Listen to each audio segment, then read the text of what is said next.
நாட்களாக உலகமெங்கும் உள்ள தமிழ் மக்களால் கொண்டாடப்பட்டு வரும் இந்த பொங்கல் விழாவானது தமிழர்களின் பண்பாட்டு விழாவான பொங்கல் திருவிழா தமிழரின் வாழ்வியலோடு குறிப்பாக உழவு தொழில் செய்து வரும் விவசாயிகளோடு இணைந்த நன்றி தெரிவிக்கும் விழாவாகும்.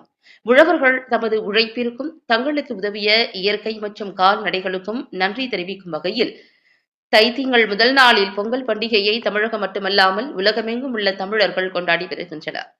இந்த வருடம் தமிழக முதல்வர் மு.க.ஸ்டாலின் அவர்கள் அனைத்து மக்களும் பொங்கல் விழாவினை கொண்டாடும் வகையில் அனைவருக்கும் இலவசமாக பொங்கல் தொகுப்பு வழங்கியுள்ளது.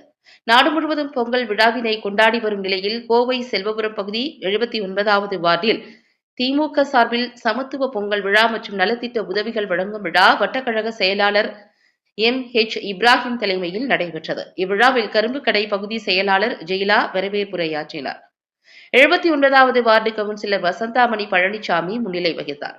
இந்நிகழ்ச்சியில் சிறப்பு விருந்தினர்களாக வடக்கு மாவட்ட செயலாளர் தொண்டாமுத்தூர் ரவி, பொள்ளாச்சி பாராளுமன்ற உறுப்பினர் ஈஸ்வரசாமி ஆகியோர் சிறப்பு விருந்தினர்களாக கலந்து கொண்டு நலத்திட்ட உதவிகள் மற்றும் விளையாட்டு போட்டி மற்றும் கோலப் போட்டிகளில் வெற்றி பெற்றவர்களுக்கு பரிசுகளை வழங்கினார்கள். இந்நிகழ்ச்சியில் கோவை வடக்கு மாவட்ட சிறுபான்மை நல உரிமை பிரிவின் அமைப்பாளர் A.M. உசேன், மாநில ஆதி திராவிட நலக்குழு செயலாளர் ஆறுசாமி, அமைப்பாளர்கள் A.K. வேலுச்சாமி, தென்னை சிவா, 79வது வார்டு கழக அவை தலைவர் K.R. Palaniswami, Thondamuthur IT wing Sivaganesh, பகுதி கழக நிர்வாகிகள் மற்றும் கழக இளைஞர் அணியினர், மகளிர் அணியினர், பொதுமக்கள் உட்பட ஏராளமானோர் கலந்து கொண்டனர்.